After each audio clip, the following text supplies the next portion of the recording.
Mesdames, Messieurs, bonsoir. Amoureux du sport, je vous souhaite la bienvenue sur le plateau de la Grande Team. Ravi de vous retrouver pour notre rendez-vous sportif quotidien. Et bien sûr, avant de démarrer, je vous invite, s'il vous plaît, à suivre le sommaire. On y va. Au sommaire de ce numéro de la Grande Team, les informations sportives d'ici et d'ailleurs, c'est dans LGT News. Éliminatoire Coupe du Monde 2026. La perspective d'une finale au Gabon est-elle inquiétante? On en parle au cours de l'actu. Agréable soirée sportive sur l'A3 en compagnie de Marie-Christine Begré et ses invités.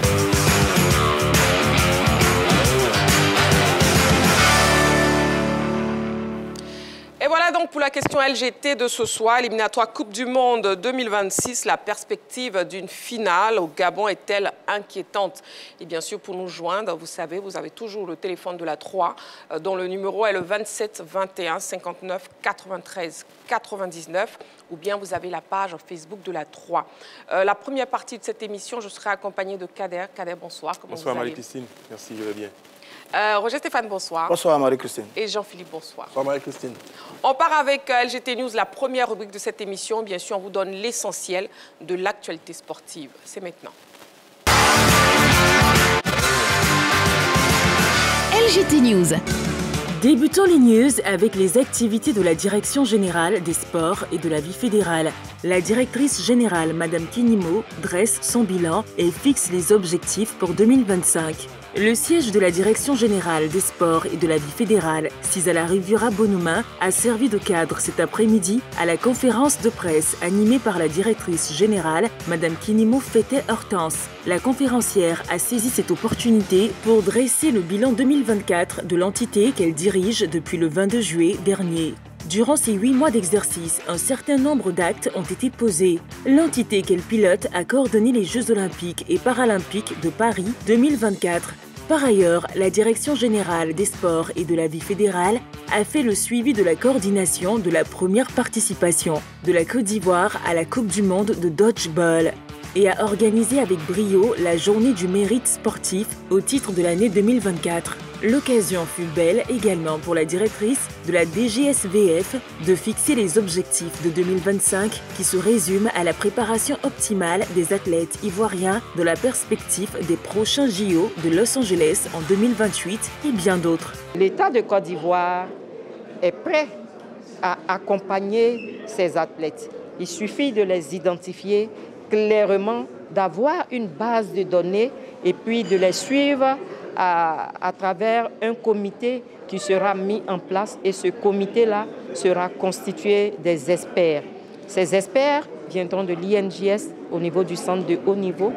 Les experts viendront aussi du cabinet.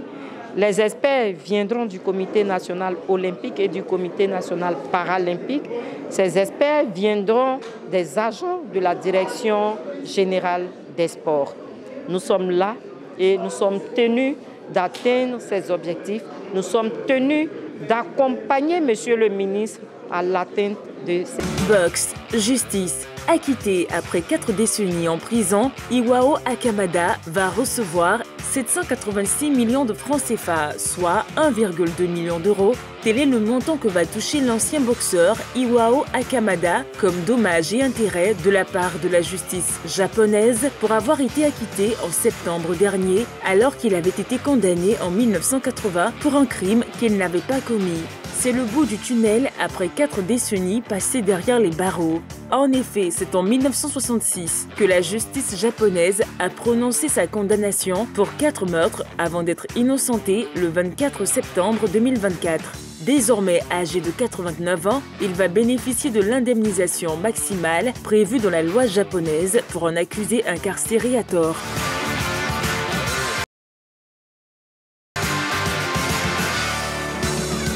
Ouvrons le chapitre football à présent. CAN U17, préparation. Les Éléphantos piétinent la Somalie. Pour leur dernière opposition en amical avant leur entrée en lice à la CAN U17, les Éléphantos ont été sans pitié hier face à la Somalie qu'ils affrontaient dans le cadre d'un match test 7-1. Tel est le score qui a sanctionné cette confrontation en faveur de nos pachydermes. Les buts ivoiriens ont été inscrits par Dieudonné Diarra-Souba, Koné Moussa, auteurs chacun d'un doublé, Aïdara Aligno Gobei Cédric et Bamba Swalio. Les poulains de Diabaté Bassiriki, faut-il le rappeler, feront leur entrée en lice dans cette compétition le 1er avril prochain contre la Centrafrique sous le coup de 20h GMT. Éliminatoire Coupe du Monde 2026, la perspective d'une finale au Gabon est-elle inquiétante? C'est la question LGT de ce soir, ce sera tout à l'heure dans l'actu. Le débrief des news, c'est maintenant, on commence avec vous, Roger Stéphane. Écoutez, je vais m'intéresser à la préparation de nos U17, qui préparent d'ailleurs très bien la CAN de leur catégorie, très bientôt du côté du Maroc. Ils ont dominé lors de leur deuxième match de préparation la Somalie 7-1, un score flatteur et très intéressant qui montre bien la qualité de cette équipe des U17. Diomandé de Rassouba, 4e et 86e minute. Kone Moussa, 15e et 41e minute. Et puis Aïdara Alino, Gobei Cédric, Bamba Soalio. C'est la deuxième victoire de nos garçons dans cette préparation. Après la brillante victoire face au Lionceau du Cameroun, c'était le samedi 22 mars dernier, 3-0. 3-0 face au Lionceau du Cameroun et 7-1 face aux jeunes de la Somalie. Ouais. La préparation se passe très très bien. L'équipe se met en confiance avant justement d'aborder la compétition. Bon, maintenant, la préparation est finie. Place à la compétition qui se tiendra donc au Maroc du 30 mars au 19 avril 2025. Autrement, c'est dans quelques jours seulement. Pour le programme de nos jeunes U17, le mardi 1er avril, Côte d'Ivoire, Centrafrique. Le match a lieu à 20h GMT. Vendredi 4 avril, Angola, Côte d'Ivoire. Le match a lieu à 17h GMT. Et puis le lundi 7 avril 2025, Mali, Côte d'Ivoire. Le match a lieu à 17h GMT. Retrouvailles entre Maliens et Ivoiriens. On attend bien de voir ce que ça va donner après la CAN des seniors. Dans tous les cas, on ne peut que souhaiter bon vent au sélectionneur Bassiriki et à ses garçons. On espère qu'on va faire une très belle campagne dans cette compétition. Il y a des belles notes de satisfaction par rapport à la préparation au match amicaux. Maintenant, place à la compétition. Et bon vent à nos garçons. On compte sur eux pour faire un très bon tournoi du côté du Maroc. Bon vent donc aux éléphantaux. Et puis éliminatoire Coupe du Monde 2026, Kader, oui. Le Cameroun bat la Libye. Du Cameroun, exactement, qui a battu la Libye hier 3-1 avec un doublé de son attaquant fétiche numéro 9. Et donc, c'est vrai qu'on avait beaucoup d'inquiétudes pour cette équipe du Cameroun. Après les palabres incessants entre Samuel Eto'o-Fils, le président de la fédération, et puis Marc Brice, le sélectionneur. Mais sur le terrain, tout va bien pour les Camerounais qui, une fois de plus, se sont sortis des situations difficiles. Après le match nul contre les Swatini, on avait un peu moqué les Camerounais, mais là, ils se sont bien repris face à la Libye. 3-1. Solide Camerounais qui n'ont pas encore perdu. C'est 3 victoires, 3 matchs nuls dans cette poule J. Ils sont deuxièmes derrière le Cap-Vert. Il y aura une finale à jouer le 8 septembre prochain à Praia, pardon. Et donc, oui. On attend beaucoup de ce match-là qui décidera finalement qui, du Cameroun, du Cap-Vert, va partir en Coupe du Monde. Très bien. On attendra donc de voir. Et puis, Real Madrid avec Jean-Philippe, oui. Oui, le Real Madrid prépare sa saison prochaine. On le sait, du côté de Madrid, le chantier de la défense était un chantier primordial pour le président Florentino Pérez. Après avoir travaillé sa ligne offensive, après avoir travaillé sa ligne médiane, avec les arrivées notamment de Kylian Mbappé sur le plan offensif devant et de Jude Bellingham au niveau du milieu de terrain une saison auparavant. C'est le chantier de la défense aujourd'hui qui est en train d'être bâti par le président Florentino Pérez. Il faut le dire lui-même, qui est un homme qui a réussi dans le BTP. Donc quand on parle de construction, il s'y connaît. Et il a décidé de faire signer Trent Alexander-Arnold, le latéral droit de la formation de Liverpool, âgé de 27 ans cette saison.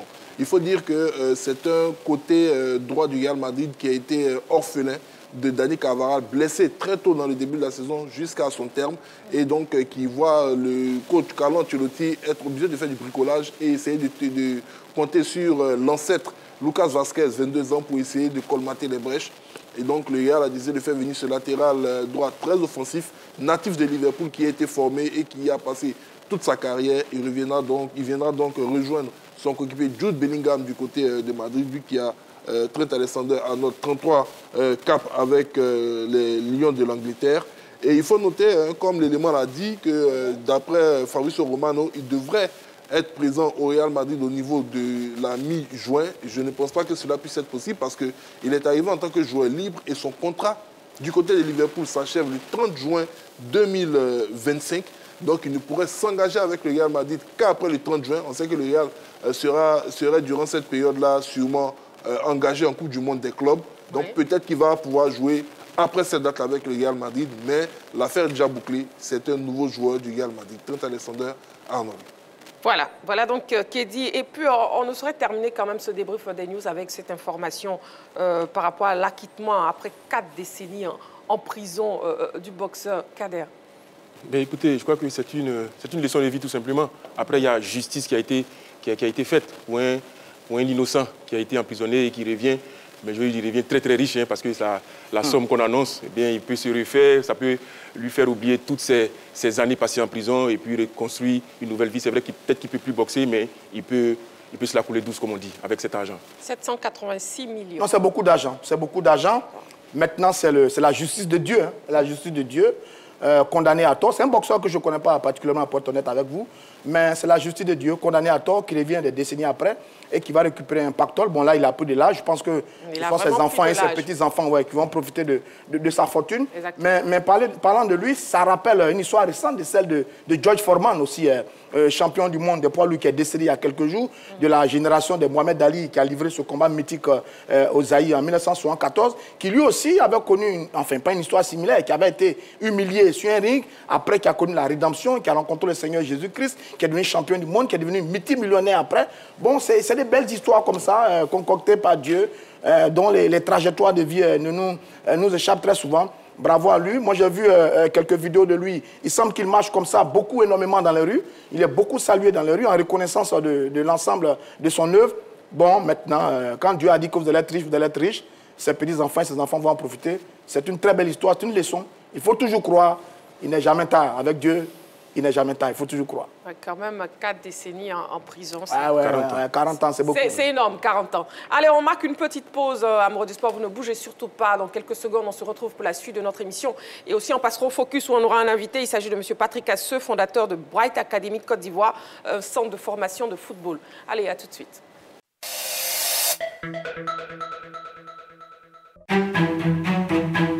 Bonjour, bonsoir. Oyez, oyez. Oyez. Suivez-nous. Merci Brice Arnaud de te mettre derrière moi. Le monsieur, il est un gabarit. Hein. Appelez-moi, dites-moi de déclencher du feu. Attends, il y a quoi? Le temps est changé. Congélateur, reste concentré. Est-ce que tu n'as pas le sentiment de ton fort intérieur d'avoir gâché la carrière de ce petit? Toi, viens te poursuivre dans tes propos là. De quoi il parle? Si Makoso parle qu'il y a des résultats spirituels, c'est que Makoso est...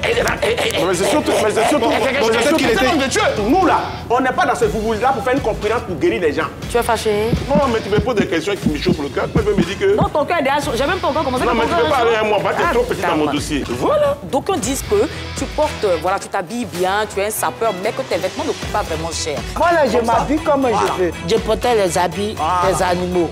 Non, c'est manque de respect, ça. Voilà, voilà la partie là. La partie où elle te manquait de respect là, ça vient. Mais tu vas où? Non, moi je suis pas dans ça. On est sauvé par le gars. Non, je suis pas dedans. Parce que je vous ai déjà parlé de ça. Je suis pas dedans. Je vous donne rendez-vous du lundi au vendredi pour la saison 5 de Pipolémique.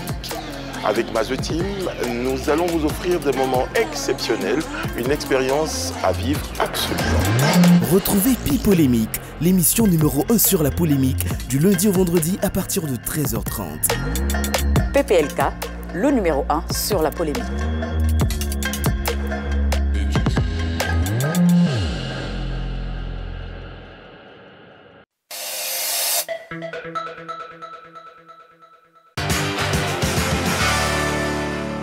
Nous sommes de retour sur le plateau de la Grande Team, toujours en direct sur la 3. Il est l'heure de passer au focus de ce soir. C'est maintenant, on y va.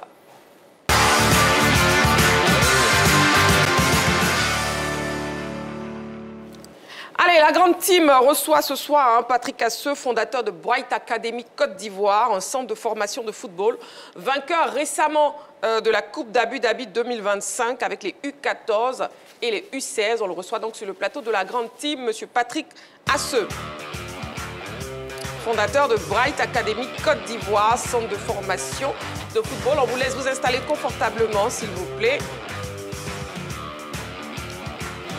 Donc, vainqueur récemment de la Coupe d'Abu Dhabi 2025 avec les U14 et les U16. Bonsoir, comment vous allez? Bonsoir, je vais très bien. D'accord, ravi de vous avoir sur le plateau de la Grande Team. Et puis déjà, comment vous vous sentez après cette performance à cette Coupe d'Abu Dhabi? J'ai un sentiment de fierté, surtout pour les enfants, parce que c'était leur première expérience à l'extérieur du pays. Un tournoi qui ne sont pas prêts d'oublier, parce que les enfants se sont surpassés à tous les niveaux. Et pour une première participation, revenir au pays avec une médaille et 2 trophées, il n'y a pas meilleur sentiment que ça. Et est-ce que vous vous attendez justement à monter sur la plus haute marche du podium avec vos poulains? C'était une grande surprise parce qu'il y avait de très bonnes équipes. Mais les enfants, bon, déjà je croyais en eux, je croyais aux enfants, je savais qu'ils allaient faire de bonnes choses. Et les trophées ont été juste le fruit du travail. Donc, quelque part, je ne suis pas vraiment surpris. Parce qu'on a préparé ce tournoi pendant plusieurs mois. Et justement, vous l'avez préparé, mais quel est le véritable secret de réussite? L'esprit d'équipe. Parce que nous, les coachs, nous pouvons tout dire, donner les consignes et tout, mais ça revient aux joueurs sur le terrain de l'appliquer et aussi avoir un vestiaire soudé. Donc, je crois que le secret, c'était l'esprit d'équipe. Les enfants ont joué en équipe. Ils savaient qu'ils ne représentaient pas seulement Bright Academy, ils représentaient toute la sous-région, parce que nous sommes la première équipe de la sous-région à participer au tournoi. Donc on avait un poids sur nos épaules. On savait voilà, qu'on était suivi depuis la Côte d'Ivoire. Exactement. Donc, voilà. Et comment votre équipe finalement s'est retrouvée au Qatar? Par des partenaires et aussi des recherches personnelles. Donc nous avons été contactés après avoir postulé et tout. Et ça a pris, je crois, ça a pris 3-4 mois avant d'être accepté au tournoi. Et voilà, on a pris le temps déjà pour nous préparer. Et ça s'est fait. Oui, Roger Stéphane, une question. Ça dit que représente ce tournoi? J'avoue que, bon, peut-être moins, mais on ne le connaît pas beaucoup vraiment. Qu'est-ce qu'il représente pour nos jeunes athlètes, ce tournoi-là? Bon, déjà, ce tournoi est un tournoi qui est organisé chaque année par Manchester City. D'accord. Et c'est un tournoi qui... c'est ce genre de tournoi qui amène les enfants à découvrir, à se frôler déjà au monde professionnel, parce qu'il y avait plusieurs équipes contre lesquelles nous avons joué. Nous avons joué contre l'équipe de Manchester City, l'académie, que les U16 ont battu en finale 2-1. Ils ont aussi battu l'académie du PSG 2-0. Ils se sont fait des amis. Et aussi, il y avait des scouts, des recruteurs qui étaient présents, qui nous ont contactés après par rapport à quelques de nos joueurs. Donc voilà, c'est un tournoi qui a marqué les enfants. Et ça a apporté déjà, je peux dire, une expérience unique qu'ils ne sont pas prêts d'oublier. Ce qui est prévu, est-ce que ça les permet aux jeunes athlètes-là de pouvoir intégrer les centres de formation ou les clubs que vous avez affrontés durant ce tournoi-là? C'est déjà d'exposer nos joueurs. Très bien. Sur le plan humain, déjà, comme je l'ai dit, pour qu'ils aient une expérience, parce que c'est à travers ce genre de tournoi que nos joueurs progressent, ils apprennent. Et comme je l'ai dit, on a voyagé avec des joueurs qui ont du talent. Et c'est normal qu'ils tapent dans l'œil de certains recruteurs et tout. Donc voilà, le but final, c'est ça. Les permettre de réaliser les rêves, d'être vus par des recruteurs. Et comment s'est fait la sélection de ces jeunes joueurs? Ça a été sur plusieurs mois. Et je tiens à remercier la 3 parce que lors de notre détection, où il y a eu, je crois, environ 350 joueurs, la 3 était présent. Et nous avons sélectionné les joueurs sur plusieurs critères. Il y a certains joueurs qui étaient talentueux, mais qui n'ont pas fait partie du groupe sur le critère de la discipline et tout.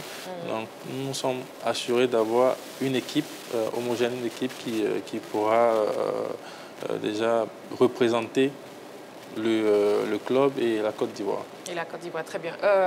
Jean-Philippe, vous avez une question? Non, non. Pas de question. Kader, oui, allez-y. Moi, je veux savoir, je sais que vous avez une catégorie très très jeune, pas de 24 mois, jusqu'à 5 ans. ça demande une méthodologie particulière. Comment vous faites avec ces gamins?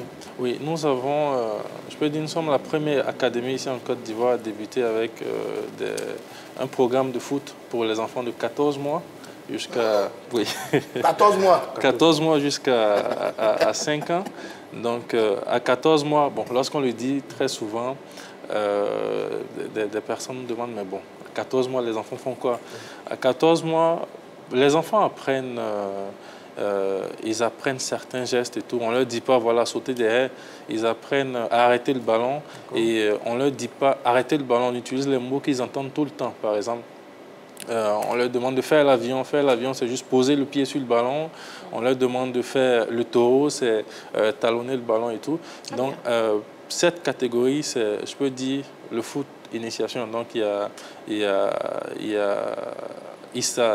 apprennent en s'amusant. Donc, on les amène à aimer le football et lorsqu'ils atteignent 5-6 ans, maintenant, les choses sérieuses commencent. Très bien. Alors, nous avons sur ce plateau pour le focus de ce soir dans la grande team, M. Patrick Asseux, fondateur de Bright Academy Côte d'Ivoire, un centre de formation de football. Et justement, vous n'êtes pas venu seul, M. Patrick Asseux, vous êtes venu avec des joueurs qui ont participé à cette compétition. Et on va les recevoir actuellement sur le plateau de la grande team, pouvoir nous entretenir avec eux. Ils sont 4, d'accord. Les futurs stars. Donc deux de chaque côté, je ne dirais pas les futurs stars, je dirais qu'ils sont déjà des stars. Ah, d'accord. Rapprochez-vous un peu plus, s'il vous plaît, rapidement. Un peu plus de moi. Alors, bonsoir, messieurs. Si vous pouvez vous présenter, s'il vous plaît, et puis dites-nous en même temps à quel poste vous évoluez. Bonsoir, je m'appelle David Gabala. Micro. Bonsoir, je m'appelle David Gabala. J'évolue au poste de latéral droit à Bright Academy. Bonsoir, je m'appelle Sean Kofi Bredou, j'évolue au poste d'ailier gauche à Bright Academy. Bonsoir, moi c'est Apeda Maxime, j'évolue au poste de défense centrale à Bright Academy. Bonsoir, moi c'est Diko Cheknou, j'évolue au poste de latéral gauche à Bright Academy. D'accord. Et comment vous avez trouvé ce tournoi? Je pense que c'était une très belle expérience. On a appris à se connaître avec ce tournoi. On a été mis dans des situations dans lesquelles on n'a jamais été. Et je pense que ça nous a aidé à gagner en expérience. Moi, je pense que c'est un tournoi qui m'a beaucoup aidé niveau mental et collectif. Parce qu'au début du tournoi, on était en très mauvaise posture. Mais on a su revenir pour mieux adapter la deuxième journée. La deuxième journée, oui. Bon, pour moi, c'était une très belle expérience de ma vie. Bon. Le micro. Pour moi, c'était une très belle expérience. Bon, c'était incroyable. C'était incroyable. C'était une magnifique expérience. C'était incroyable. Pour moi, le tournoi était merveilleux. Ça nous a permis de jouer contre les équipes du monde entier. Et comment vos parents ont réagi quand vous êtes revenus à la maison, justement, avec ces trophées qu'on voit, c'est que vous nous brandissez fièrement. Comment vos parents ont réagi? Ils étaient très heureux. Mes parents étaient optimistes, donc ils s'y attendaient à ce qu'on revienne avec quelque chose. Donc ils étaient heureux, ils étaient fiers et toute ma famille était fière, donc moi aussi j'étais heureux. Voilà. Moi, mes parents ils étaient très fiers de moi et mes grands-parents m'ont accueilli à l'aéroport avec ma tante et mon cousin avec un grand bouquet de fleurs. Voilà, toute la famille, une bonne partie de la famille. Où êtes-vous? Bon, mes parents, ils m'ont apporté leur soutien. Et puis, quand on est revenu à la coupe, ils étaient émerveillés. Ils étaient émerveillés. Ils étaient très heureux. Bon, ils s'attendaient pas à ça, quoi. C'était un joie. Ils étaient trop contents. Ils étaient très contents, en tout cas, pour vous. Oui. Pour moi, mes parents étaient très contents d'avoir amené la coupe et ils s'attendaient à ça. Et pour terminer, ma dernière question pour vous, les champions, c'est déjà dans quel club vous rêvez de jouer? Moi, je voudrais jouer pour le Bayern de Munich. D'accord. Oh là, ok. J'aimerais jouer pour le PSG et gagner la Ligue des Champions avec eux. Pour le PSG? Moi, j'aimerais jouer pour le Barça. Bravo, petit. C'est Madrid, ça, c'est Real et Madrid qui arrive.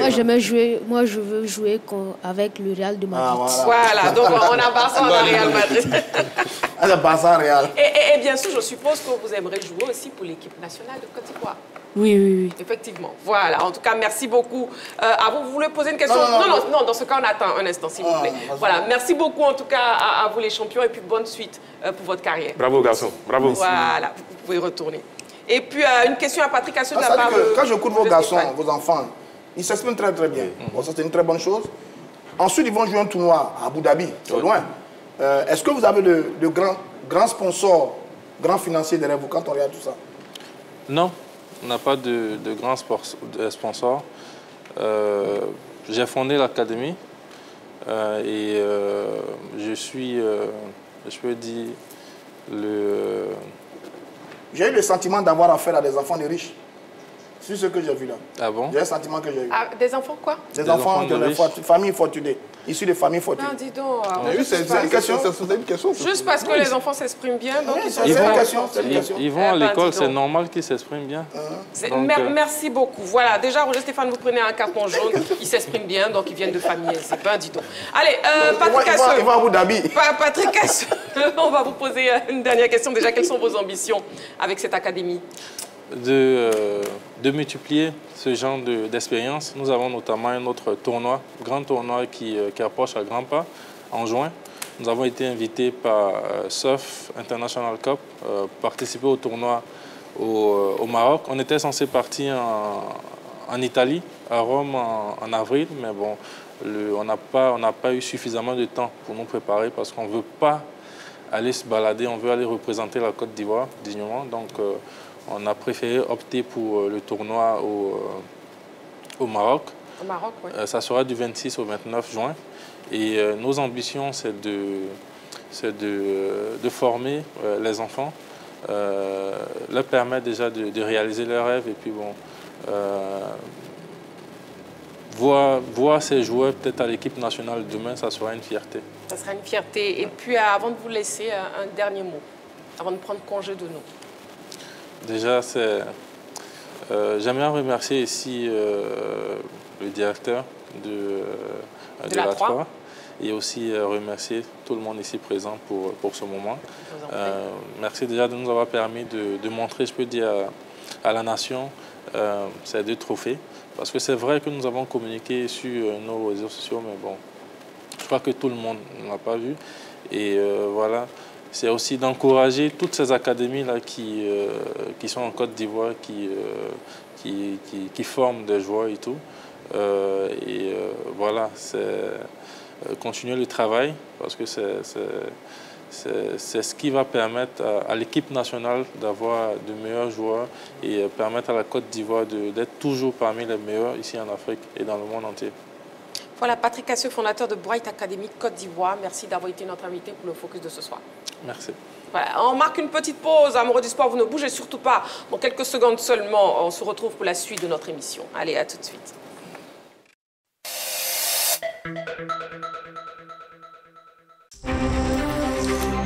Allez, salut à tous et bienvenue dans l'heure des tchatcheurs et merci de votre confiance. Messieurs, installez-vous confortablement le temps de cette chaude empoignade. Mais ils doivent aller gagner. Ils doivent aller prendre 3 points en déplacement. À chaque jour suffit sa peine, M. Soileau. C'est ça le football. À la recherche de sensations footballistiques autour d'un débat, ne cherchez plus. L'heure des tchatcheurs, le débat sportif par excellence, déroule le tapis rouge pour des débats encore plus fun. Tu emploies le mot parce qu'il faut les employer. Plus chaud bouillant et plus critique.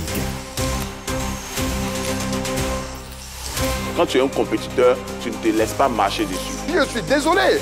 On peut tout me raconter, mais il n'y a pas photo. Sinon, parce que tu es champion d'Afrique, c'est fini, tu es titulaire à part entière. L'heure des tchatcheurs n'a jamais été aussi envoûtante comme cette saison. Monsieur Massagourou, 3 finales, c'est le football en déplacement et à la maison. Ah donc tu n'aimes pas les finales, monsieur Choileau? Non, c'est parce que ça vous... Mais je parle... Une défaite encourageante. Donc ça veut dire quoi? Il y a le profil, il y a la polyvalence. Oui, des éléments qui importent. Laisse-nous attendre. Magat et ses tchatcheurs, sans langue de bois, vous donnent rendez-vous du lundi au vendredi à 10h en direct sur la 3. Les débats plaisir, c'est toujours sur la 3. Allez, salut. La 3, nous offrons 3 fois plus de sport.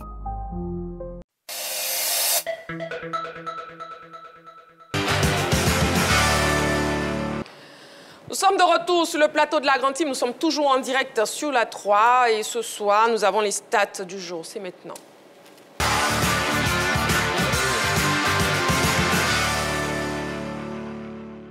Alors, 0. La Côte d'Ivoire et la Tunisie sont les deux seuls pays à avoir encaissé 0 but après 6 journées dans les éliminatoires de la Coupe du Monde 2026, zone Afrique. 6. Mohamed Salah est le meilleur buteur des éliminatoires de la Coupe du Monde 2026 Zone Afrique. Avec 6 réalisations en 5 matchs, l'attaquant égyptien compte également 3 passes décisives. 106. Avec 106 victoires, Didier Deschamps est devenu le 2e sélectionneur au monde le plus victorieux pour une même nation, après l'Allemand Joachim Löw qui compte 124 succès. Le technicien français est à égalité avec l'Uruguayen Oscar Tabarez. Voilà. Alors, messieurs, comment vous expliquez déjà la solidité défensive des éléphants et des aigles de Carthage dans cet éliminatoire du Mondial 2026? Kader. Les éléphants, d'abord, on a des problèmes de riches, j'ai envie de dire, au niveau de la défense centrale. Vous avez Kosonou qui est blessé, vous avez Ndika qui n'était pas là, mais malgré ça, vous avez des joueurs qui sont capables d'évoluer à ce poste-là, notamment Gbamé qu'on a vu sur le match contre la Gambie. Vous avez Ousmane Diomandé, qu'on avait hâte de revoir depuis le match contre le Nigeria. Voilà, tous. Et puis, j'oublie le défenseur de Southampton qui est Boli et l'ancien défenseur de Reims, du stade de Reims, Abadou. Et donc, pour moi, qui sont des défenseurs qui sont d'égale valeur et qui sont capables d'évoluer à ce poste-là. Donc, on a des problèmes de riches. Ça a failli maintenant de trouver la bonne paire, la bonne combinaison. Maintenant, pour parler de la Tunisie, si vous me permettez, il y a eu, on va dire, un changement à la tête de la sélection nationale de Tunisie. C'était Fawzi Benzati qui était l'entraîneur. Et en début d'année, je crois qu'il a été remplacé par Sami Trabelsi. Et donc, ce changement d'entraîneur-là est dû au fait que cette équipe de Tunisie encaissait beaucoup de buts. Il y a eu un match amical contre la Corée du Sud. Elle a pris 4 sur une seule mi-temps. Donc, ça avait mis de l'eau dans les... Enfin, ça a donné des idées au président de la fédération qui avait opté pour la piste Sami Trabelsi. Et depuis, comme l'avait dit, c'est 0 but encaissé pour cette équipe de la Tunisie. Défensivement, c'est solide. Avec Aymen, avec Triba, c'est bien, c'est solide. Et avec un gardien, Aymen, qui revient aussi à son meilleur niveau. Et nous avons été rejoints par Coach Kwadjo-Georges. Bonsoir, Coach Kwadjo-Georges, bienvenue. Bonsoir. La toute belle. Voilà. Et puis, justement, une question pour vous. On parle de la solidité défensive des éléphants. Est-ce que cela peut permettre de se qualifier? Ah oui, c'est très important. Une maison commence par le soubassement et donc avoir une solide défense pour les éléphants, ça doit permettre à cette équipe-là d'aller très très loin, même avec 1 but à 0. Déjà, c'est une victoire. Et vous avez vu que la fois dernière, on a marqué 1 but, mais... nous avons eu un très bon gardien, nous avons eu une défense qui n'a pas plié. Donc, c'est important d'avoir une très bonne défense.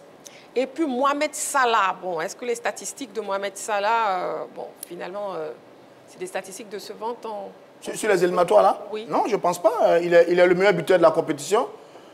Il a 6 buts en 5 matchs, 3 passes décisives. Sur Mohamed Salah, finalement, est-ce qu'on peut dire que c'est la bonne année pour lui, pour la CAN avec les Pharaons? C'est la bonne année pour la CAN. La CAN, c'est l'année prochaine. Hein. Je pense qu'il reste encore beaucoup de temps.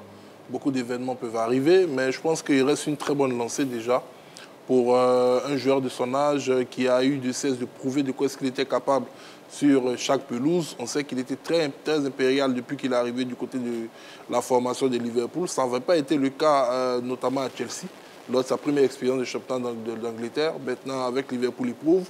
Sur le continent africain, il a attendu. Voilà, puisqu'il n'est pas encore champion d'Afrique, on sait que son pays est le pays qui a le plus de trophées. 7. Toutes les grosses stars de l'Égypte ont une fois au moins soulevé ce trophée-là. Finaliste en 2017, non? Oui, perdu contre le Cameroun. Voilà, je ne vais pas tous les citer, mais de ceux que je sais, en passant par Mido, Osama Hassan et autres, un top player.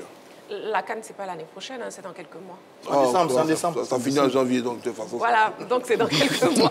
C'est à cheval sur 2 années, décembre, janvier, on est d'accord. On est tous d'accord. Allez, tout le monde a raison. Et puis Didier Deschamps, oui, avec les Bleus, ce nouveau record de Didier Deschamps, Coach Kwadjo-Georges. Oui, Didier Deschamps, quand même, c'est un garçon qui a fait ses classes en tant que footballeur à Nantes et après Marseille. Il a été même Juventus. À Monaco. Voilà, Monaco. C'est un monsieur foot. Et qui, avec cette équipe nationale de France, il fait 106 sélections. C'est énorme, parce que ses qualités humaines, ses qualités professionnelles lui permettent d'avoir ce record. Et je pense même qu'il va battre, peut-être que s'il continue encore, peut-être que jusqu'à 124, ça va être difficile, mais il pourra aller au-delà de 106. Oui, Kader. Non, il transmet tout simplement l'énergie qu'il avait en tant que joueur à ses poulains. J'ai envie de dire, c'est vrai qu'il était arrivé difficilement en prenant une équipe qui sortait d'un Euro et d'un mondial catastrophique. Il arrive en 2012, après Laurent Blanc, il réussit à faire une finale de l'Euro, malheureusement perdu face au Portugal. Il fait une Coupe du Monde qu'il gagne, il fait une deuxième finale de Coupe du Monde. Pour moi, il a rehaussé, on va dire, le niveau du football français en termes de sélection. Et il a replacé le football français à un niveau exceptionnel. Maintenant, c'est son dernier mandat en tant que sélectionneur, parce qu'on pense à la reconstruction. Donc pour moi, il passe sans pression, avec le sentiment d'avoir accompli ce qu'il fallait, replacer la France au niveau mondial. Et je pense que il a salué tout simplement. Demi-finaliste de la Ligue des Nations avec les Bleus. Ouais, c'est bien ça. Il a un palmarès assez intéressant quand même. Mondial 2018, finale 2022, finale de l'Euro 2016, Ligue des Nations 2021. Il reste dans les mémoires comme l'un des plus grands entraîneurs, plus grands sélectionneurs de l'équipe de France. C'est vrai que moi, je n'étais pas tout à fait d'accord qu'il ait rempli pour un autre mandat jusqu'en 2026. Je me suis dit qu'après l'Euro, après avoir tout gagné avec l'équipe de France, après l'Euro 2024, il aurait dû céder sa place à Zinedine Zidane, qui a annoncé comme son grand remplaçant. Mais bon, 2026 est déjà arrivé. Deschamps, c'est un très bon entraîneur. D'abord, il était un formidable joueur, milieu défensif, patron à Nantes, patron à Marseille, patron à Juventus, patron, capitaine de l'équipe de France. C'était un formidable joueur qui a cette culture tactique qui transmet bien à l'équipe de France. Moi, j'ai regardé sur le dernier match de l'équipe de France là, en Ligue des Nations. Au match aller, ils ont été battus par la Croatie 2-0. Au match retour, il a fait 6 changements dans l'équipe de France. La France s'est imposée 2-0 et s'est qualifiée au tir au but. Donc, il connaît parfaitement la maison des Bleus. Mais après aussi, c'est le résultat de la longévité. Il est à la tête de la sélection française depuis 2012. Ça fait 13 ans. On est en 2015. Joachim Löw, l'Allemand dont on... Hein? En 2025. En 2025. Ça fait 13 ans. Joachim Löw dont on parle est arrivé à la tête de l'Allemagne. La Mannschaft en 2006. Oui. Il est parti en 2021. Ça fait 15 ans. Ouais.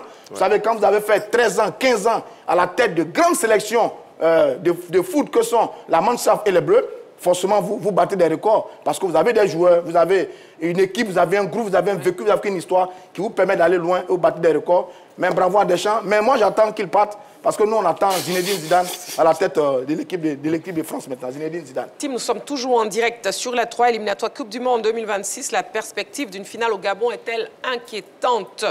Au terme de la 6e journée des éliminatoires de la Coupe du Monde 2026 zone Afrique, la Côte d'Ivoire est en tête du groupe F avec un point d'avance sur le Gabon. Alors, les deux sélections seront opposées en septembre prochain à l'occasion de la 8e journée. La perspective de cette grande finale au Gabon est-elle inquiétante pour les éléphants? Ce sujet préparé par la rédaction plante le décor. On regarde.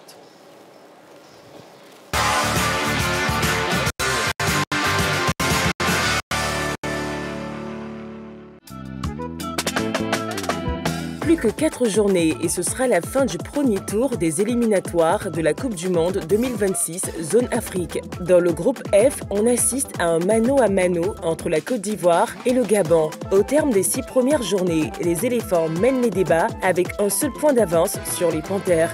Depuis sa défaite face au pachyderme en juin 2024 au stade Amadou Gon Coulibaly de Korogo, la sélection gabonaise s'illustre par une régularité remarquable. Elle reste sur une série de 3 victoires consécutives, dont la dernière au Kenya a marqué tous les esprits.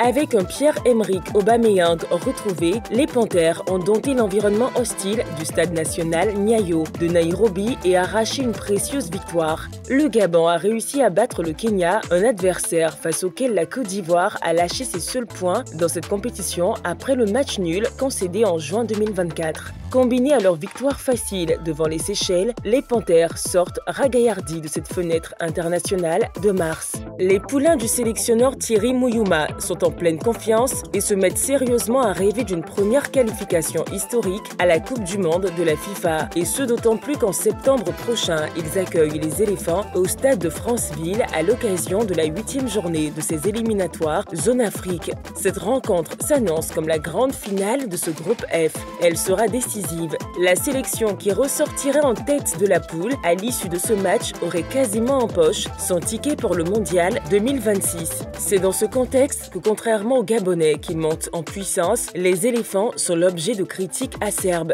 En dépit des 2 victoires importantes enregistrées devant le Burundi et la Gambie, une grande partie de l'opinion sportive nationale leur reproche des prestations peu abouties, suscitant ainsi des doutes chez certains observateurs et supporters. Faut-il pour autant déjà vendre la peau des pachydermes? La perspective d'une finale au Gabon est-elle vraiment inquiétante pour les éléphants? Et justement, pour mieux mener notre discussion, je vous propose déjà de voir l'historique des confrontations directes entre la Côte d'Ivoire et le Gabon. L'historique des face-à-face entre la Côte d'Ivoire et le Gabon. La première rencontre s'est disputée le 2 avril 1987. C'était une rencontre amicale avec la victoire des Ivoiriens sur les Gabonais à l'extérieur 2-0. Ensuite, le 26 mai 1996, la Côte d'Ivoire prenait le meilleur sur le Gabon 1-0 également en amical. Le 30 octobre 1999, le Gabon signait sa première victoire face aux éléphants en amical. Le 8 octobre 2006, en éliminatoire de la CAN, la Côte d'Ivoire atomisait le Gabon 5-0. Le 8 septembre 2007, en éliminatoire de la CAN, le Gabon et la Côte d'Ivoire séparés 0-0. Le 14 juin 2015, éliminatoire de la CAN, Gabon-Côte d'Ivoire 0-0. Ensuite, le 4 juin 2016, éliminatoire de la CAN, la Côte d'Ivoire battait le Gabon 2-1. Le 2 septembre 2017, éliminatoire de la Coupe du Monde, le Gabon s'inclinait face à la Côte d'Ivoire 3-0. Le 5 septembre 2017, on se rappelle encore de ce match à Boaké où le Gabon avait pris le meilleur sur la Côte d'Ivoire 1-2. Le 7 juin 2024, la Côte d'Ivoire battait le Gabon en éliminatoire de la Coupe du Monde, ce qui donnait bilan pour la Côte d'Ivoire de 10 matchs disputés face aux Gabonais pour 6 victoires, 2 matchs nuls, 2 défaites, 15 buts marqués et 4 buts encaissés.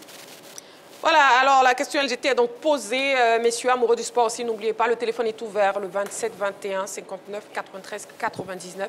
27 21 59 93 99, vous pouvez désormais nous appeler. Éliminatoire Coupe du Monde 2026, la perspective d'une finale au Gabon est-elle inquiétante? Messieurs, à vos panneaux, s'il vous plaît, un oui ou un non? C'est donc un oui pour Kader. Seulement pour Kader et un non pour tout le monde, pour le reste de la team. Très bien.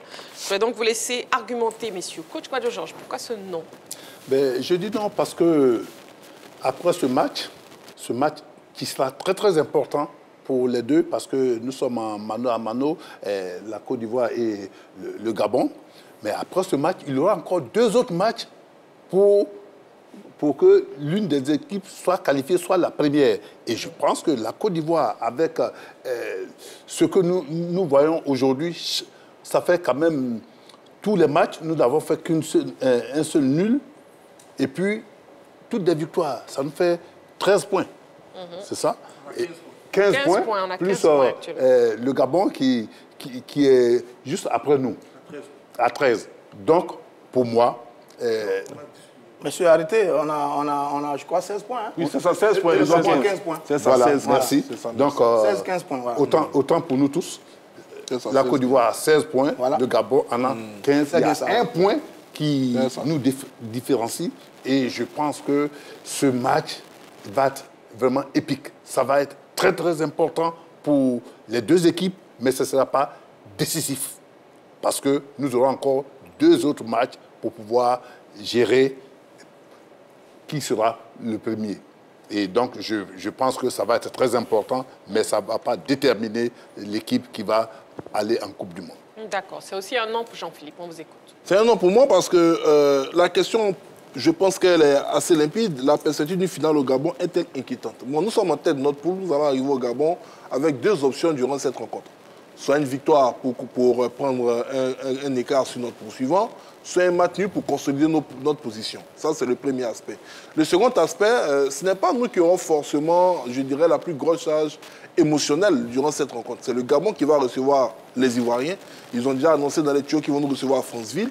C'est eux qui auront la pression de la victoire pour espérer passer devant les éléphants, parce qu'ils savent très bien, quand on regarde au niveau des perspectives et des rencontres, on a un calendrier qui est plus favorable au leur. Nous, on ne va plus jouer la Gambie. On va jouer le Kenya à domicile et on va jouer les Seychelles par la suite. Donc, pour nous, je pense que... Voilà. On joue les Seychelles et bon, puis après on va jouer avant de finir. Donc, voilà, je n'ai pas mis dans l'ordre, coach. Voilà, donc voilà. Donc, c'est pour dire qu'on a un calendrier qui est beaucoup plus favorable par rapport aux Gabonais qui, eux, vont quand même croiser des équipes assez costauds dans le groupe. Donc, pour eux, ils doivent s'assurer de prendre le meilleur sur les éléphants. Donc, dans quelles dispositions psychologiques ils seront? Le travail psychologique a beaucoup compté durant cette rencontre. Mais il y a un fait qui va changer la donne du côté des éléphants de Côte d'Ivoire. On sera en septembre. En septembre, les saisons en Europe et du côté de l'Asie, je ne pourrais pas dire du Moyen-Orient, surtout en Arabie Saoudite, les zones où on a des internationaux ivoiriens, les saisons auront débuté à partir du mois d'août, je crois, oui, fin août. Ouais. Pour les championnats européens, c'est la mi-août. Au niveau de l'Arabie Saoudite, ça commence généralement entre le 22, le 23 ou le 24 août de chaque année. Donc, nos garçons auront un mois plein, disons, de football dans les jambes. À nous d'espérer que nos meilleurs joueurs soient disponibles. On a par exemple sur cette fenêtre Seko Fofana, un joueur important de le milieu de terrain, qui avait demandé à être exempt de cette fenêtre parce qu'il estimait qu'il n'était pas au mieux de sa forme. On va espérer qu'il puisse très bien terminer la saison, bien débuter la préparation physique sur la saison prochaine pour être disponible avec les éléphants. On peut récupérer un garçon comme Ahmad Ahmad, qui est un magnifique joueur technique sur les côtés. Cette fin de saison a montré qu'on a un garçon comme Marcel Cornet qui a tenté de revenir en puissance. On a Jérémy Boga qui est même. Donc, en septembre, normalement, si nos garçons sont physiquement au point, je pense que Faye aura beaucoup plus de problèmes pour mettre en place l'équipe nationale que, je dirais, les problèmes qu'il a eu auparavant. Donc, il va se retrouver là-bas avec ses meilleurs joueurs. À partir de ce moment-là, pour moi, la donne va changer. Parce que les éléphants veulent aller au mondial, ils vont s'en donner les moyens. Et je ne pense pas qu'on aura les mêmes problèmes physiques, les mêmes pépins physiques qu'on a connus sur cette fenêtre-là. Donc, pour moi, je ne pense pas qu'il y ait matière à s'inquiéter. Comme le disait quelqu'un à l'issue de ces rencontres, quand on regarde notre équipe nationale, je ne pense pas qu'elle puisse faire pire que ce qu'on a vu sur ces derniers matchs. Et notre pire, quand même, nous a permis de collecter 6 points. On espère simplement qu'ils vont élever le niveau. Éliminatoire Coupe du Monde 2026, la perspective d'une finale au Gabon est-elle inquiétante? C'est donc un non pour Jean-Philippe. On a écouté ses arguments, tout comme coach Kwadjo Georges. Et par contre, c'est un oui, un grand oui pour Kader. Avant d'écouter Roger Stéphane, j'ai déjà triplement peur.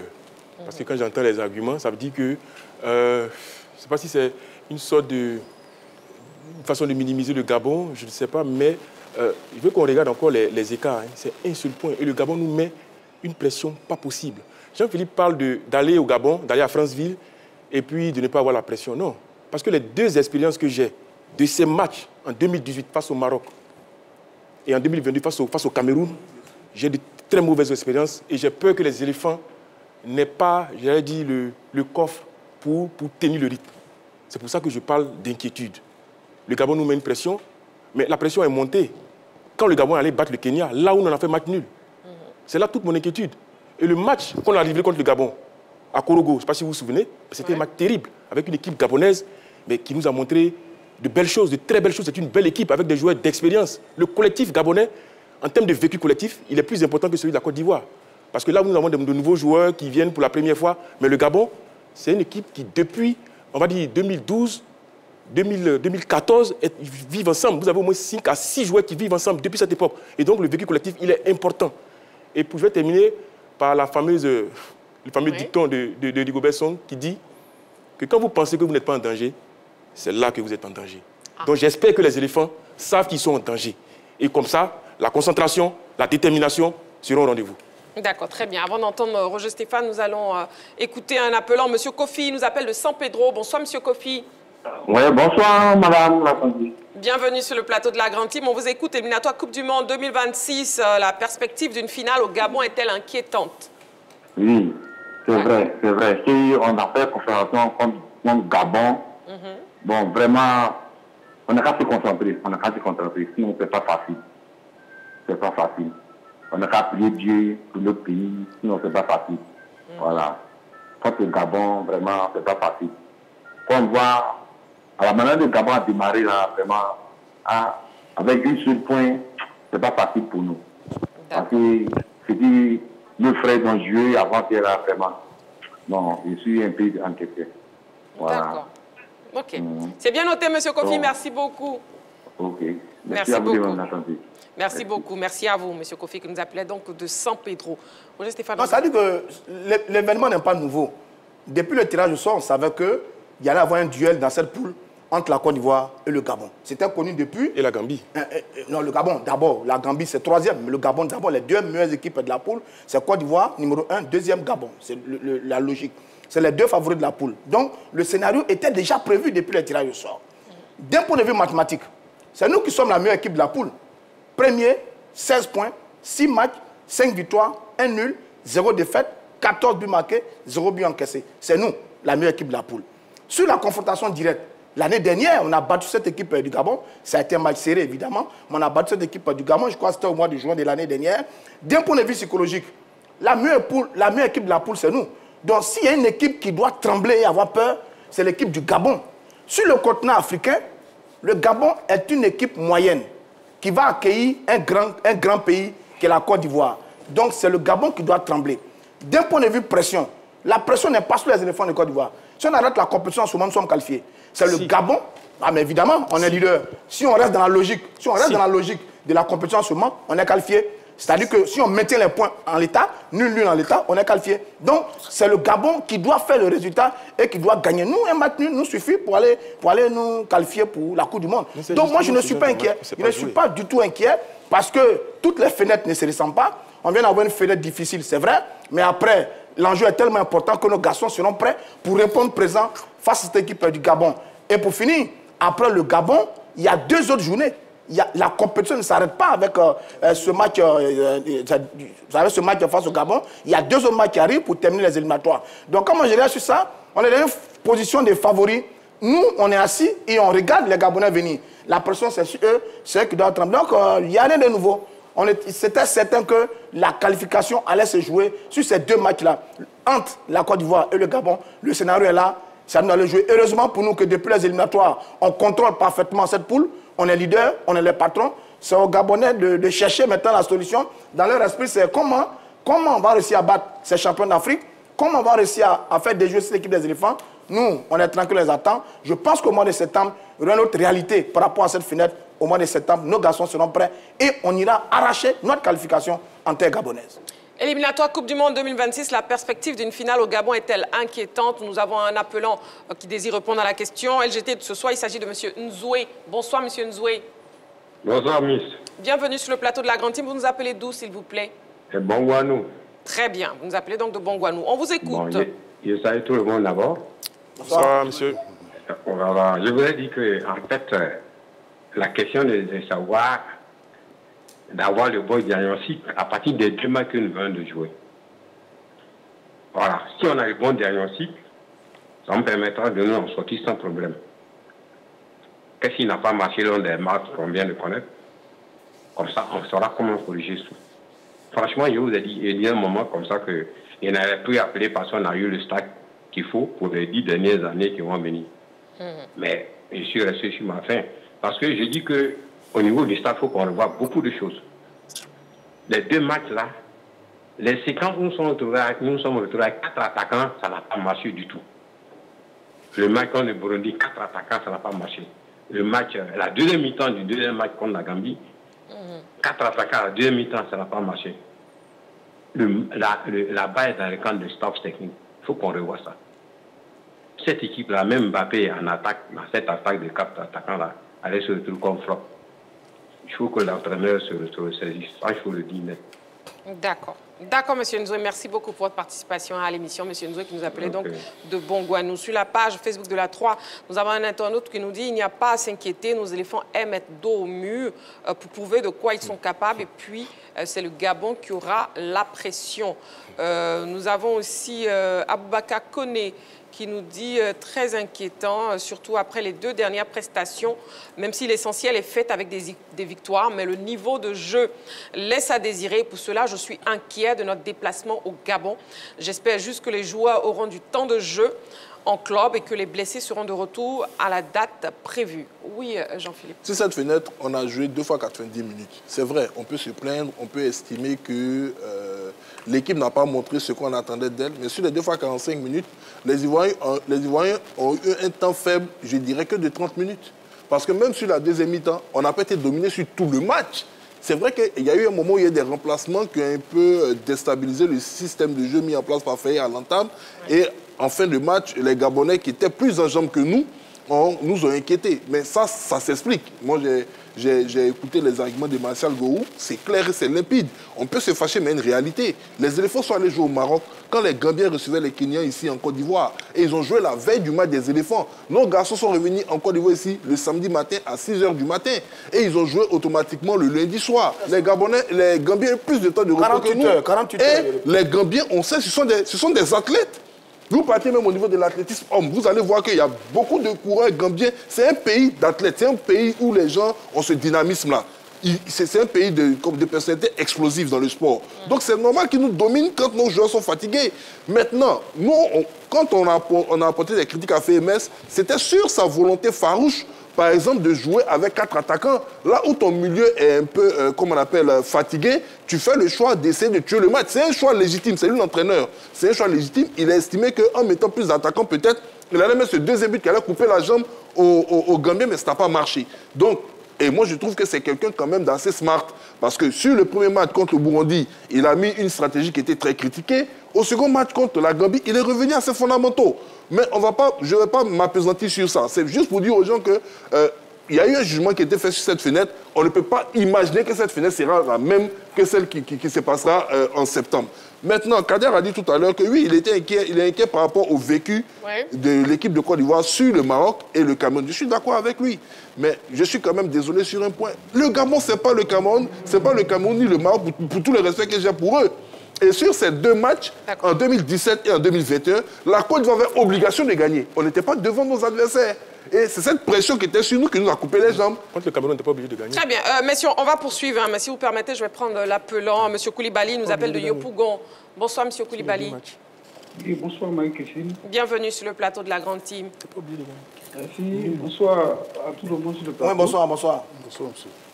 Roger Stéphane, soyez un peu doux avec M. Koulibaly. Bonsoir, c'est quoi? M. Koulibaly, attendez, Roger Stéphane va être un peu plus doux avec vous. Koulibaly. Voilà. Oui. Bienvenue. Voilà, il vous avait donné un bonsoir un peu sec, là. Allez, on vous écoute, M. Koulibaly. Voilà, je pense que ça sera une finale au Gabon. Oui, ça sera une finale parce que l'équipe gabonaise est très en forme.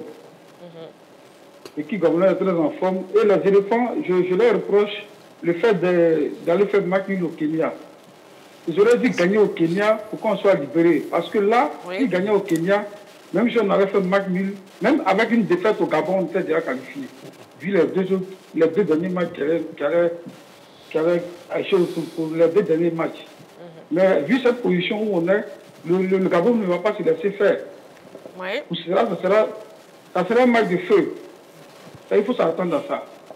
Donc pour cela, les éléphants doivent vraiment prendre ce match très au sérieux. Car personne ne veut manquer le rendez-vous mondial.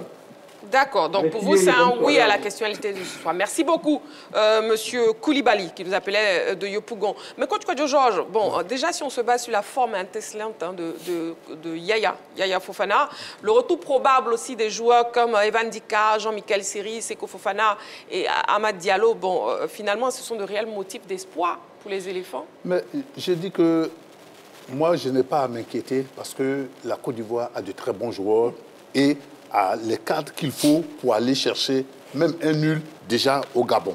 Et si nous avons ce nul-là, nous avons toujours l'écart d'1 point entre les 2 équipes. Et je pense aussi, comme vous le dites, avec le retour de Ndika, voilà. Amad Diallo, Kosonou, tout ça. On a du monde pour pouvoir trouver une équipe qui peut nous défendre, même à ne pas perdre. Donc, pour moi, je ne suis pas du tout inquiet pour cette équipe de la Côte d'Ivoire. Elle ira chercher ce match qui est très important, mais qui n'est pas décisif. Je le répète, il n'est pas décisif. Nous avons encore 2 matchs contre les Seychelles et contre le Kenya. Et donc, la Côte d'Ivoire peut et doit pouvoir se qualifier. D'accord. Nous avons M. Kouadio en ligne, il nous appelle de San Pedro. Bonsoir, M. Kouadio. Bonsoir, madame. Bienvenue sur le plateau de la Grande Team. Merci. Je vous donne la question LGT, éliminatoire Coupe du Monde 2026. La perspective d'une finale au Gabon est-elle inquiétante, M. Kouadio? Bon, moi, je ne suis pas inquiet. Okay. En fait, j'ai l'impression qu'on se joue à se faire peur. Voilà. On se joue à se faire peur. Parce que vous pensez, c'est un championnat. On a commencé le championnat ensemble. Actuellement, nous sommes en tête. Et comme Roger Stéphane l'a dit, pourquoi est-ce que nous devons avoir peur? Le Gabon, on peut aller bien battre le Gabon. Et puis, on est en train de faire un jugement parce qu'on a fait 2 faux matchs. Non, on ne peut pas juger une équipe nationale sur 2 faux matchs. Est-ce que même si on a fait 2 faux matchs, on a gagné ces matchs? Et si vous vous rappelez bien, on avait joué un match contre le Bénin. On a fait un match nul. Mais après, on a joué contre l'Uruguay. Mais on a fait un très grand match. Donc, ne jugez pas les éléphants parce que les Français, si on avait perdu, ça m'aurait fait. Moi, quand je regardais le match, ça me faisait mal parce que en deuxième période, c'est vrai qu'on avait un peu flanché. Mais en première période, on jouait un beau football. Très bien. Même les gars comme des Sangaré, qu'il y avait des inquiétudes pour eux, c'est des gars qui jouaient bien au ballon. Mais après, on a su qu'ils étaient fatigués. C'est au moment où il y a eu des remplacements, où il y avait un joueur comme Momo Diomandé qui coupait les attaques qui étaient sorties, qui n'avaient pas été remplacées parce qu'ils ont fait rentrer des attaquants. On a eu des problèmes. C'est normal qu'on ait des problèmes. Et si on a eu des problèmes que le gardien nous a sauvés, le gardien fait partie de l'équipe. Il a joué son rôle. Donc on ne doit pas avoir peur. On peut bien aller battre le Gabon là-bas. C'est vrai que peut-être qu'on n'a pas été en forme sur des mi-temps, comme le gars qui est au milieu là. Celui qui est à côté de Roger Jean-Philippe. Voilà, Jean-Philippe. Ils ne nous ont pas dominé une mi-temps entière. C'est pas possible. Nous ont dominé un peu. Mais j'ai eu tellement d'occasions que bon, c'est énervé avec nos joueurs. Mais ça ne veut pas dire qu'on n'a pas une bonne équipe. On a de la matière. Ceux qui dirigent notre équipe nationale sont des gens compétents, ils sont conscients, ils savent ce qu'ils doivent faire pour notre équipe. C'est bien noté. C'est bien noté. Merci beaucoup, M. Kouadio, pour votre participation à l'émission. Okay. Merci. Oui, Kader, vous désirez rebondir? Oui, je voulais réagir sur les propos de Jean-Philippe. Je ne dis pas, mon analyse n'est pas faite en fonction des 2 matchs qu'on a fait. Je parle de notre capacité, notre incapacité à pouvoir, je dis, sortir le grand jeu le moment où il le faut. J'ai pris 2 exemples précis. Mais on a fait la CAN, Kader. Oui, non, mais on a reporté une CAN. Ce n'est pas la même chose, Jean-Philippe. Quand tu prends cette équipe, combien de matchs nous avons gagné à l'extérieur devant le public de l'équipe? Combien de matchs? Mais actuellement, dans notre poule, on a gagné tous nos matchs à l'extérieur, à part le Kenya. Oui, mais on a joué où? C'est différent du match contre le Gabon. Je vous parle de l'environnement. Je vous parle de la forme du Gabon. Mais le Gabon, vous avez tendance à minimiser cette équipe-là, qui nous talonne. Il y a un seul point. On ne les minimise pas, on les met à leur place derrière nous. J'ai l'impression que vous... Sur la défense, vous parlez de Fanaya, il n'y a pas de problème, il a sorti un grand match. Moi, je ne fais pas mon analyse en fonction des 2 matchs qu'on a joués. Je parle de l'histoire, je parle du vécu des éléphants sur des matchs difficiles comme celui qu'on va jouer contre le Gabon. Et heureusement qu'il y a un match avant, je crois, contre le Burundi qu'on va jouer. J'espère, mon souhait... Non, continue. Allez-y. Sur le match de tout, j'espère que sur ces matchs comptants pour la 7e journée, il y aura un faux pas gabonais et nous, on gagnera pour mettre cette distance. Parce que j'estime qu'aller avec un seul point au Gabon, pour moi, c'est risqué. Voilà ce que je dis depuis le début. Je ne tiens pas compte des 2 matchs qu'on a joués. Je parle de l'histoire. Je parle de 2017, Mondial 2018. Je parle de 2022 contre le Cameroun et contre le Maroc contre le Cameroun. On n'a jamais réussi à gagner ce genre de match-là. Voilà mon inquiétude. D'accord, Kadem. Quand on se réfère aussi à la CAN 2023, est-ce que ce n'est pas dans la grande adversité, justement, qu'Emes Faye... On a joué à domicile. Excelle. Alors, on a joué à domicile. Justement, moi, j'observe les éléphants depuis un certain moment. Sur ces 2 dernières années, on peut peut-être me rafraîchir la mémoire, il n'y a pas une grande nation sur le continent qui nous a gagné. À l'exception peut-être du Nigeria dans la phase de poule de la CAN. Mais Nigeria que nous on a battu en finale de la Coupe d'Afrique. Autrement, j'ai l'habitude de voir les éléphants être parfois en difficulté face aux petites nations. Dites petites nations, généralement que nous devons dominer, gagner, etc. Mais les grosses écuries africaines, depuis 2 ans, depuis Gassé, je n'en vois pas qui nous ont vraiment dominés. Donc, de ce point de vue, il ne faut pas qu'on dise, non, si on a mal joué contre ces équipes-là, on va souffrir. Non, les éléphants jouent toujours en fonction de leur adversaire. Et dans l'adversité, les éléphants ont toujours été forts. La preuve, vous avez cité la CAN, Mali, Sénégal. On a joué où, Stéphane? On a joué chez nous, mais c'est très bien. Voilà. C'est différent. C'est différent. Monsieur, non, vous n'allez pas commencer à parler tous en même temps. On a joué chez nous, c'est très bien. Et c'est bien d'être souverain à domicile. Maintenant, les éléments que moi j'entends ces temps-ci sur cette équipe, les choix des Faye sont mauvais. les joueurs n'ont plus leur place, on doit changer le préparateur physique. Mais je n'y comprends pas. Et ça, je ne m'adresse pas à non, moi, j'ai pas. Mais c'est ce que j'entends. Dites-moi, sur une saison, est-ce qu'une équipe a toujours le même rythme d'une saison? C'est pas possible.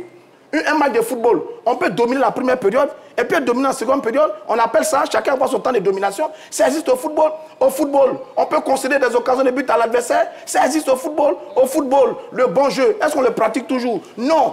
Dans ce type de compétition, qu'est-ce qui compte? Est-ce que c'est le beau jeu ou c'est les résultats? Ce sont les points qui comptent. Nous, on a pris les points. Et comme je dis, on est leader de notre poule. Maintenant que les éléphants qui nous ont habitués à être forts dans l'adversité, maintenant que c'est le Gabon, ça ne peut pas être le même visage des éléphants de Côte d'Ivoire face au Burundi ou face aux Seychelles. Et c'est la culture ivoirienne. Les éléphants ont tout jeté comme ça. Rappelez-vous du match Côte d'Ivoire-Maroc avant la CAN. Mon été extraordinaire face aux Marocains. Rappelez-vous, face à l'Afrique du Sud. On a refusé la défaite face aux Sud-Africains. On a cette culture. Mais malheureusement, très souvent dans des rencontres où on est archi favori, oui, on se laisse aller, on se met en difficulté. Mais je suis convaincu que sur le comportement de nos garçons, sur les leçons, le diagnostic fait par rapport à cette fenêtre, au mois de septembre, on sera prêt face au Gabon. Il n'y a aucune inquiétude à avoir. Il faut arrêter de traumatiser FMS. Il faut arrêter de traumatiser les joueurs. Au mois de septembre, les éléphants seront prêts. Très bien, nous avons un appelant, M. Kwasi, il nous appelle d'Abobo. Bonsoir, M. Kwasi. Bonsoir, Marie-Christine. Bienvenue sur le plateau de la Grande Team. Je vous en prie. Salut tout le plateau de la Grande Team. Voilà. Bonsoir, monsieur. Monsieur Kwasi, la question LGT de ce soir, la perspective d'une finale au Gabon est-elle inquiétante? Éliminatoire Coupe du Monde 2026. Ok, bon, moi je ne suis pas inquiet par rapport à ce match. Je ne suis pas du tout inquiet parce que quand je vois l'équipe nationale évoluer, je me dis dans le football, on a des moments forts et puis on a des moments de faiblesse. C'est vrai qu'on a fait 2 matchs et les 2 matchs, il est sorti que les joueurs étaient fatigués. Mais je ne pense pas à aucun moment que nos éléphants iront au Gabon pour se faire l'amener. Parce qu'on a tous cette idée, on a tous envie d'aller jusqu'au mondial. Ça fait plusieurs années qu'on ne va pas au mondial.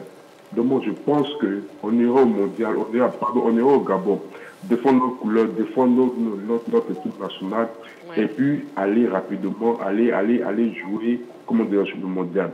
Et sur ce match à venir, moi je ne vois pas de pression. Au contraire, sur le Gabon, tu dois se presser pour être peut-être soit devant les éléphants. Du coup, nous on est premiers de poule. On est premiers de poule, on va. Nous suffit seulement d'un match nul. Nos 2 derniers matchs, je ne minimise pas les 2 équipes qui restent, mais je ne pense pas qu'ils sont des adversaires plutôt qui feront peur à la Côte d'Ivoire, je ne vois pas. Donc, je souhaiterais, pour ma part, que les éléphants partent, pas en victime de désigner, mais en partant, en combattant, défendre notre couleur, chercher le gain de la victoire, et puis on vient simplement carrément à Abidjan, pendant nos derniers points qui restent, et puis bon, à nous la victoire, pour le billet d'avion pour le mondial. Moi, je ne vois pas de pression, en tout cas. D'accord, merci beaucoup, M. Kwasi. Merci beaucoup. Voilà, M. Kwasi qui nous appelait donc d'Abobo. Oui, Jean-Philippe. Écoutez, Marie-Christine, moi je regarde un peu le parcours des éléphants sous Fayemers parce que je vais rester sous Fayet d'abord. Et je constate que nos 2 dernières défaites, on les a concédées face à la Sierra Leone au Libéria. Ça a été expliqué. On n'a pas fait la reconnaissance du terrain. On a juste une pelouse synthétique qui n'était pas en très bon état. Et il n'y avait pas de nécessité pour nos garçons d'aller chercher la victoire face à la Sierra Leone. On était bien installés en tête. Et Andola, qui nous a jamais réussi en Zambie, qui est une ville en hauteur. J'ai fait exprès pour essayer de donner quelques éléments concernant les 2 défaites des éléphants du Côte d'Ivoire. Mais si on parle du Gabon, comme le dit si bien Kader, il a dit que c'est une équipe avec des joueurs, au moins 6 qui évoluent ensemble depuis plus de 10 ans ces dernières années. Sur ces 10 ans, le Gabon a rencontré la Côte d'Ivoire, je crois, à 2 ou 3 reprises chez elle à domicile avec ces mêmes garçons. Quels ont été les scores de ces matchs? Le Gabon n'a jamais battu la Côte d'Ivoire avec cette génération chez elle au pays. Pourquoi est-ce que c'est maintenant que ça devait arriver? Pourquoi on s'en inquiète? Oui, ils sont en forme. Mais au moment où les éléphants n'étaient pas en forme, au moment où il estimait que les éléphants n'avaient pas cet état d'esprit guerrier, cette capacité à supporter la pression, les éléphants sont allés battre les Gabonais chez eux.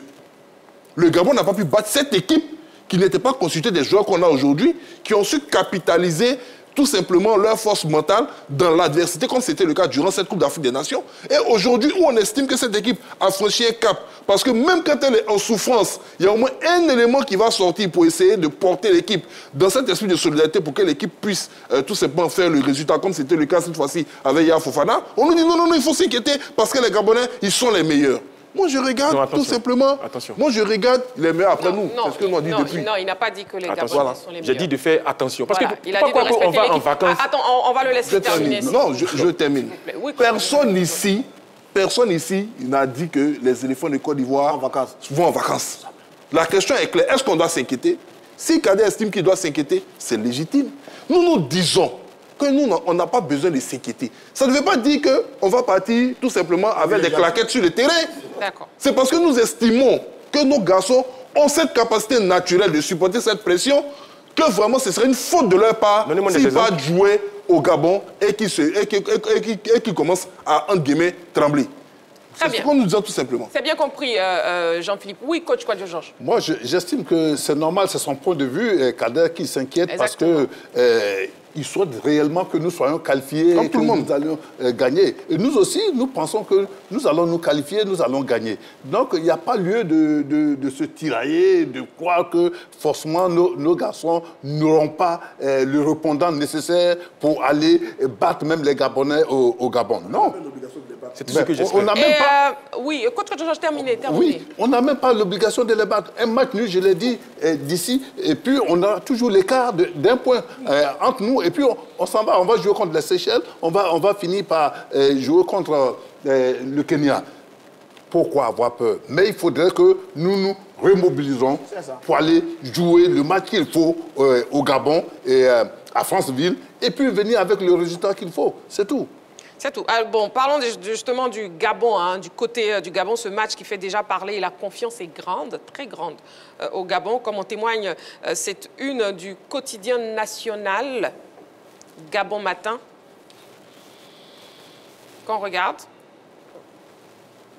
Bah, sinon, le temps que ça arrive, les Gabonais, vraiment, est-ce que les Gabonais ont raison de croire en cette qualification pour le mondial? Mais exactement. Je crois qu'ils n'ont jamais participé à cette compétition-là. Là, ils sont à un point des éléphants de Côte d'Ivoire. Ils reçoivent chez eux, lors de ce qu'on qualifie de finale, forcément, ils ont des raisons de croire. Ils ont battu le Kenya, là où nous, on a la une qui est là. On a la une pour les Panthers. Il dit que les Panthers, c'est possible. Mais bien évidemment, c'est possible. Voilà, c'est fini. Oui, Kader, terminé. Donc, comme je disais, ils ont bien raison de croire. Je crois que la confiance est au maximum. D'autant plus que, comme je l'ai dit, ils sont allés remporter des victoires importantes, notamment au Kenya, là où nous, on a pris un seul point, ce qui leur permet de se rapprocher de nous. Ils ont une finale à domicile. Ils vont mettre tous les moyens possibles pour pouvoir gagner. Tous les moyens possibles pour pouvoir gagner. Comme je l'ai dit, ils n'ont jamais été aussi proches d'une qualification de la Coupe du Monde. Et forcément, la confiance est au beau fixe et ils ont raison de croire en leur chance. Oui, Jean-Philippe. Non, ce que je voulais dire concernant cette confiance gabonaise, elle est légitime, elle est normale. De toutes les façons, même si il termine deuxième de cette poule face derrière les éléphants, c'est le deuxième qui a le plus grand nombre de points. Donc, ils ont une possibilité d'aller au barrage. Donc, soit ils se qualifient directement terminant premier de leur poule, soit ils vont aller lutter leur chance au barrage des éliminatoires de la Coupe du Monde. Donc, c'est normal qu'ils estiment qu'à ce stade de la compétition, la qualification soit possible pour eux. En tout cas, ils sont très confiants. Non, ils ont raison. Ils ont parfaitement raison d'être confiants. Les Panthers du Gabon, ils font une très belle campagne derrière les éléphants de Côte d'Ivoire. C'est une seule défaite. D'ailleurs, c'est contre les éléphants. Ils ont 15 points. Ils sont bien placés à 1 point derrière les éléphants de Côte d'Ivoire. Ils reçoivent à domicile le leader de la poule. C'est un léger avantage pour eux parce que jouer à domicile, ça fait toujours du bien. Ensuite, ils ont un très bon groupe. Pierre-Emerick Aubameyang, Bouanga, Alevina, Ouyono, c'est des très bons joueurs. Si on regarde la défense que les éléphants ont produit sur les 2 derniers matchs, si on fait ça au Gabon, on va prendre des buts. Parce qu'au moins, ils ont des tueurs. Les Gambiens n'ont pas de tueurs, les Burundais n'ont pas de bons attaquants. Eux, ils en ont. Donc, ils ont toutes les chances. On est d'accord avec ça. On ne va pas aller en villégiature, en tourisme. On va aller jouer un match de qualification pour aller à la Coupe du Monde. Donc oui, les Gabonais ont raison d'y croire. Mais en même temps, l'adversaire qui vient, c'est le champion d'Afrique en titre. En même temps, l'adversaire qui vient sont les éléphants de Côte d'Ivoire qui, sur les confrontations et l'histoire, ont toujours dominé les Panthers du Gabon. On l'a vu tout à l'heure, les statistiques. C'est 6 victoires et 2 défaites seulement concédées aux Gabonais depuis l'histoire de nos confrontations. Donc c'est nous qui sommes les plus forts. Et ce que nous disons, c'est qu'il faut que les gens arrêtent de croire que dans le staff technique des éléphants, ou bien au niveau des éléphants, on n'a pas pris la mesure de la situation. Vous savez, les grandes équipes sont celles qui ont ce qu'on appelle la baraka au sport. Même dans les moments de douleur, elles trouvent les moyens de faire le résultat. On a souffert sur 2 matchs. Oui, on est d'accord à ça. Mais on n'a pas perdu. On a pris 6 points. Maintenant, quand on a tiré les leçons d'une telle situation, et qu'on se le mois de septembre, les réalités ne sont plus les mêmes. Les adversaires ne sont plus les mêmes. Les enjeux ne sont plus les mêmes. Le schéma n'est plus le même. Sur ça, je pense que les éléphants seront prêts au mois de septembre pour aller jouer cette équipe du Éliminatoire Coupe du Monde 2026, la perspective d'une finale au Gabon est-elle inquiétante? C'est la question LGT de ce soir. Et nous avons l'avis du public sportif ivoirien. On écoute. Bon, évidemment, ça sera une finale parce qu'on aurait dû prendre plus de points dans nos précédents matchs. J'étais récemment au stade, c'est vrai, tous les Ivoiriens attendaient un football champagne et attendaient toutes les sensations qu'on a eues pendant la CAN, la dernière CAN que nous avons remportée. Mais je pense que c'est toujours bon de relever aussi les challenges. Et puis contre le Gabon, on va assurer.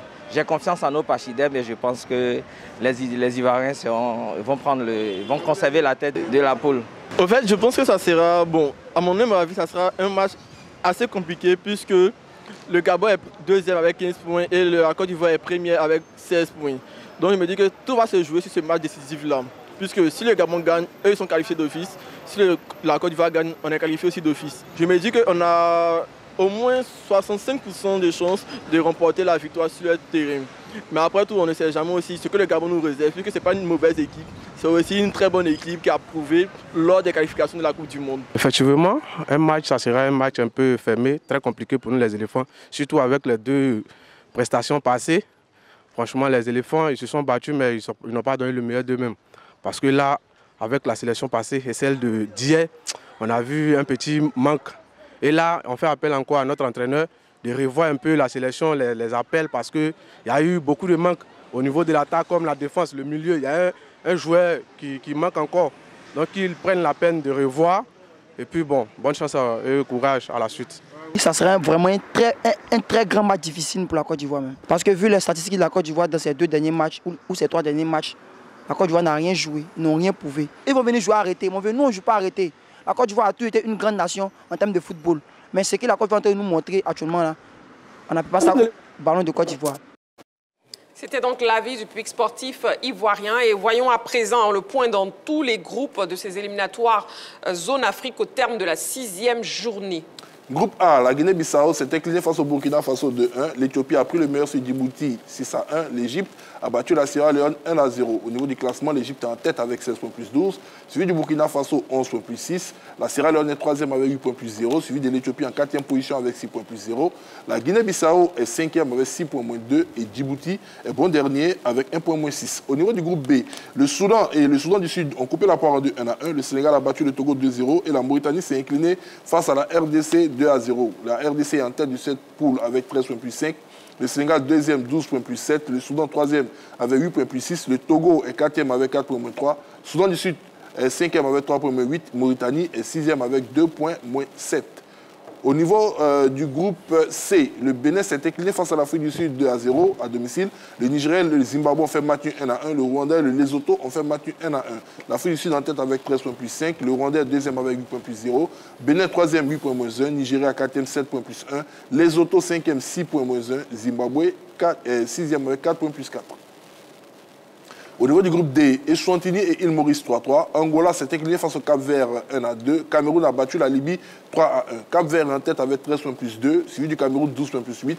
Libye 3e avec 8 points moins 1. L'Angola est 4e avec 7 points plus 0. Île Maurice 5e avec 5 points moins 4. Et Eswatini est 6e avec 2 points moins 5. Au niveau du groupe E, le Maroc a battu la Tanzanie 2-0. Le Maroc en tête avec 15 points plus 12. Le Niger est 2e avec 6 points plus 2. La Tanzanie est 3e avec 6 points moins 2. La Zambie est 4e avec 3 points moins 1. Quant au Congo, est suspendu, est 5e avec 0 points moins 11. Et l'Érythrée est forfait, qui a engrangé aucun point dans ce groupe. Voilà, et le dernier groupe, le groupe F.